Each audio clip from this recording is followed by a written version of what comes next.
The problem here is that the safe's physical exterior is not tamper-proof.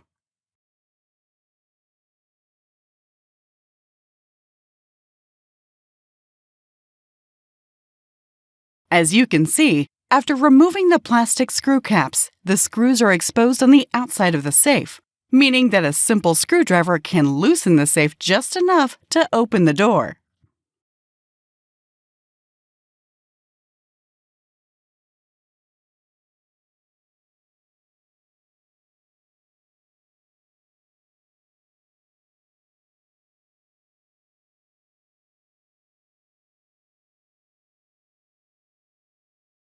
To learn more about how to properly protect your assets, visit www.medicsafe.bioconnect.com.